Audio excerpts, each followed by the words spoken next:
Spurs will be Spurs.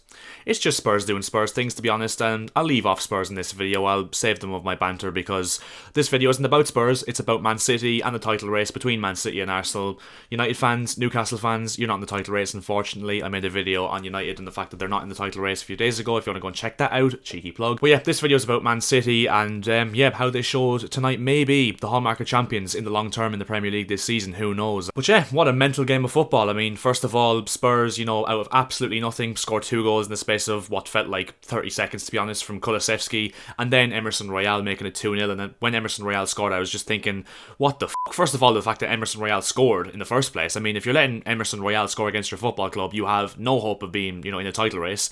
But then, for Spurs to go 2-0 up so quickly in quick succession when City seemed like they had the game a little bit under control, it just blew my mind, and it blew the City fans' mind as well, because obviously, they booed their players off at halftime, which is a little bit weird if you think about it, but at the same time, it kind of felt, the aura of the game really felt off, and it didn't look like City were going to get anything from the game based on the way that it had gone, really, to be honest. And yeah, to be honest, they really put it upon themselves, City. I mean, the first goal is just an absolute, it's a howler from Ederson, really, and it's just one of those ones where Ederson, he's world class on the ball. He's one of the top 3 best goalkeepers in the world in terms of his ability on the ball, and it's just one of those ones that went wrong and obviously got punished forward. Kulusevski buries the shot, and then the second goal, I think, is just kind of a product of the first goal, to be honest, just the shock from the first goal. And yeah, Emerson Royale obviously scored it, and yeah, then City had themselves an absolute mountain to climb. But of course, it was a mountain they did climb in the second half, and yeah, obviously Alvarez getting their goal back very early in the second half, and then the equaliser from Haaland, and then the third goal from Mahrez. And to be honest, once you saw, the equaliser from Haaland, you just knew City were going to go on to win. It was absolutely no doubt about it, in my opinion.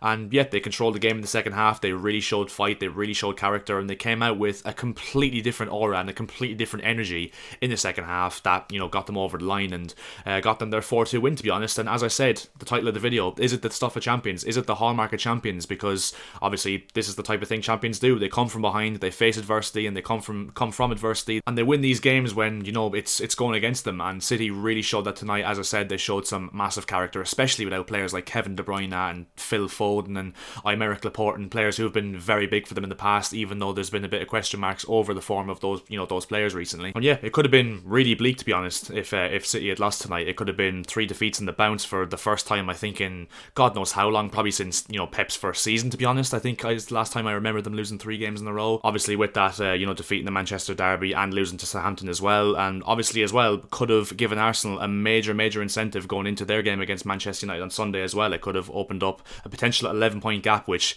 at that stage you're thinking that's a big gap to overturn Man City, especially with the form that they would have been on and the aura around the club if they had a loss tonight. But now you look at it from a completely other perspective. After they got the win, they're obviously going to take massive positives into that when they go into play Wolves on Sunday at 2 o'clock, and the best part for that is if they win that game against Wolves, they'll hold the gap will be reduced to 2 points as Arsenal go into their game against Man United. And albeit Arsenal will be high and flying themselves, they have a lot of confidence after beating Spurs in the North London derby last Sunday. It really might put some nerves in the Arsenal tank if City can go obviously and win against Wolves, which you'd kind of expect them to do. Yeah, it'll be interesting to see on Sunday what happens with that game for Arsenal against Man United. Obviously it's at the Emirates, so Arsenal will have a slight advantage in that stage, and they'll have the whole thing of avenging their defeat earlier on in the season. But yeah, it's going to be a really interesting title race now for the second half of the season. I mean, it feels like a lot longer into the season, to be honest, with the way we're talking, and there's still a long way to go in the title race, and that's why I think it's pretty much anyone's in terms of Arsenal and Man City's. As to who I think it'll be, it's a difficult one for me, to be honest, because a few weeks ago I was fully nailed on that City would win it, but now Arsenal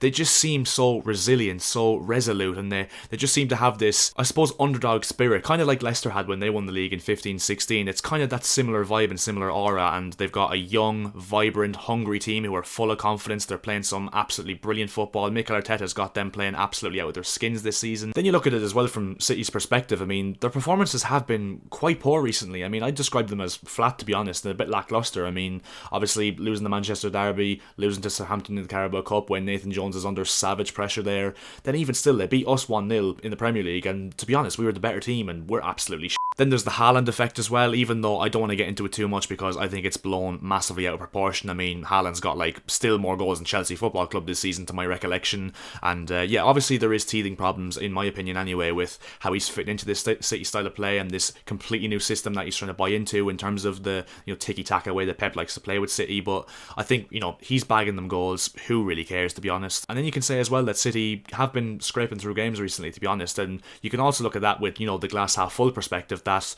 what champions do. Champions do scrape through games and they do get wins when they don't deserve it, and that's exactly what City are doing. So it depends what perspective you want to look at it from. And to be honest, it reminds me a lot of what Man United used to do back in a long time ago when I was a kid, when United actually used to win league titles, and there used to be that one or two games every single season where United would be like 2-0 down facing adversity and they'd come back to win 3-2 or 4-2. I remember 06-07 they beat Everton, they were 2-0 down at Goodison Park. 08-09 they ironically were 2-0 down to Spurs at Old Trafford, 1-5-2. 10-11 they were 2-0 down to West Ham, 1-4-2. So Man United used to do it a lot, and that reminds me exactly of what City did tonight against Spurs. But yeah, at this moment in time, like I said, I still think that I still have that little bit more in me that's leaning towards City winning the league, even though I'm the gap's closing in my mind. I'll be honest, the gap is closing in my mind because Arsenal are starting to make me believe and are starting to make me worry that they might win the league this season as a Chelsea fan. But yeah, who's going to win the Premier League, Man City or Arsenal? Let me know in the comment section below, honest opinions and why. I'm intrigued to see what the majority think is going to happen in the title race this season. And yeah, leave a like on the video if you did enjoy, that'd be massively appreciated, and if you could subscribe to the channel as well, that would also be massively appreciated. We are looking to hit that 1,800 subscriber landmark as soon as we possibly can, and yeah, we're very close, so any subscription helps at this moment in time. And yeah, I'll see you guys in my next video.